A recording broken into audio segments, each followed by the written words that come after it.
السلام عليكم. اللهم صل وسلم وبارك على سيدنا محمد. حبيبي يا رسول الله، ازيكم يا كل حبايبي؟ عاملين ايه؟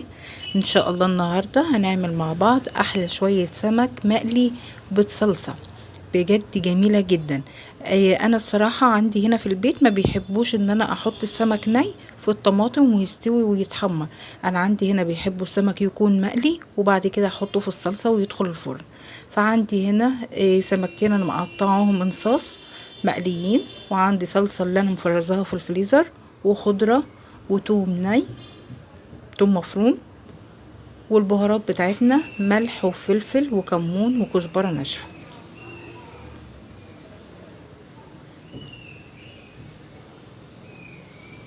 ما تنسوش تشتركوا في قناة اسهل وصفات مع مطبخ نونا.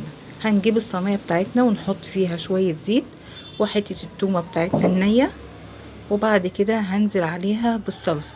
الصلصة ديت انا عاملاها بالبصل بتاعها، بتبقى جاهزة معايا في التلاجة، بطلع منها حتة كده واستخدمها على طول، بدل ما اجيب البصل واخرطه واعمله في الزيت وبعد كده احط على الطماطم. لا، دي جاهزة معايا وبتنجز معايا الصراحة. انا حطيت الصلصة بالبصل مع التوم والزيت، وبنزل عليها كده بشوية مية سخنين حلوين، واقلبها كده عشان تفك معايا لغاية ما تبقى القوام بتاعها كويس.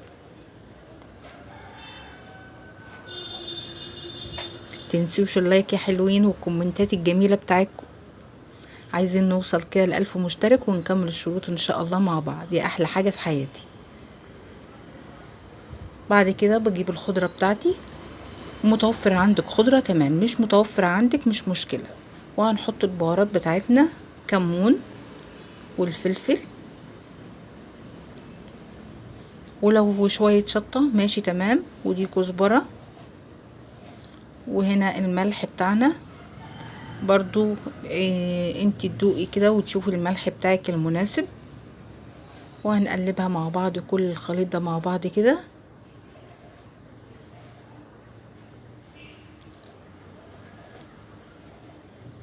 كل ده والنار بتاعه البوتاجاز شغاله معايا. في ناس بتحب الصلصه تكون كتيره، طبعا كتري زي ما انت عايزه، لكن انا عندي هنا في البيت ما بيحبوش الصلصه تكون كتيره، يعني بيدي شكل ان هو بطماطم بس مش غرقان في الصلصه. زي ما انتوا شايفين كده فيها قطع البصل اللي انا بقول لكم عليها، دي صلصه ببصل. الصلصه دي برضو حلوه قوي معاكي لما تكون هتعملي مكرونه، بتسلقي المكرونه وتطلعي الصلصه بالبصل دي على طول بتستخدميها بتعملي المكرونه، مفيش 10 دقايق بتكون عملت المكرونه. هجيب السمك المقلي بتاعي وهحطه في قلب الصينيه بتاعه الطماطم.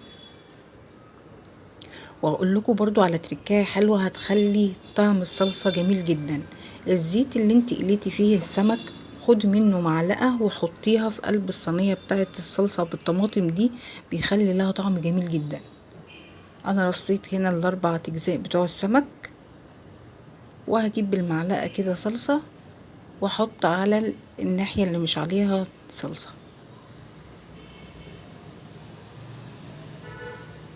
زي ما انا قلت لكم، انا عندي في البيت ما بيحبوش السمك يبقى فيه طماطم كتير، لكن كل واحد حسب ذوقه في الاكل.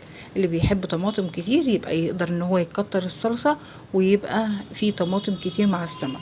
انا عندي هنا بيحبوه ناشف ويبقى عاطي شكل ان هو بطماطم.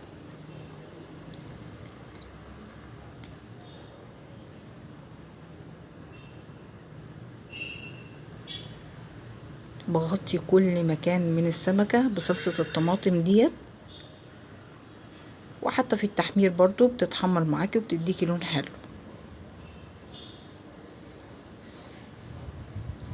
الناس بقى اللي ما بتحبش السمك يكون مقلي، نفس الطريقة هياها بالظبط، بس بتحطي السمك بتاعك بعد ما بتنضفيه وبتظبطيه في محله للنقع وكل حاجة، بتحطي السمك بتاعك ني خالص، بس طبعا مقدار صلصة الطماطم بيكون اكتر علشان يستوي معاكي في قلب الصلصة، وبعد كده بتدخليه الفرن، ونفس البهارات ونفس الثوم والبصل وكل حاجة.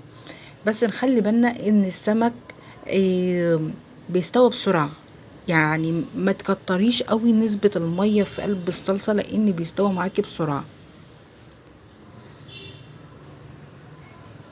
انا غطيت كل مكان في السمك بالطماطم وقلبتها على الوش التاني برضو علشان اتأكد ان هي اتشبعت خالص من الصلصة.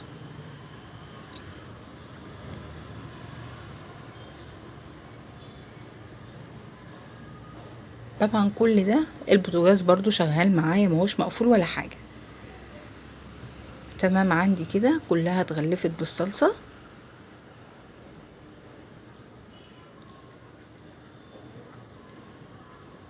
طبعا الفرن انا مسخناه قبلها بفترة، وبعد كده هشتري الصينية وادخلها الفرن.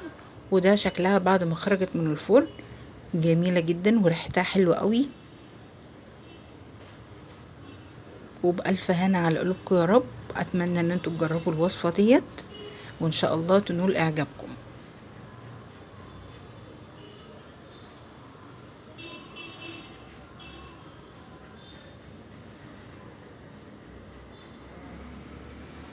هنقدر بقى ان احنا نقدمها. طبعا الصلصة ديت هنحطها في طبق لوحده طبس كده، نحط فيه الصلصة علشان لما تيجي تاكلي تحطي زي ما انت عايزة صلصة على الرز وتقدري ان انت تاكلي. وبألف هنا يا رب. ده كان شكل السمك بتاعنا في الشكل النهائي بتاعه، جميل جدا. ده بقى اللي بيحب ان السمك يكون ناشف معاه، ماهوش طري وكده. ودي الصلصة بتاعتنا، ولا اروع من كده ولا احلى من كده. البصل فيها والخضرة والبهارات. بحبكم في الله يا احلى حاجة في حياتي. مع السلامة.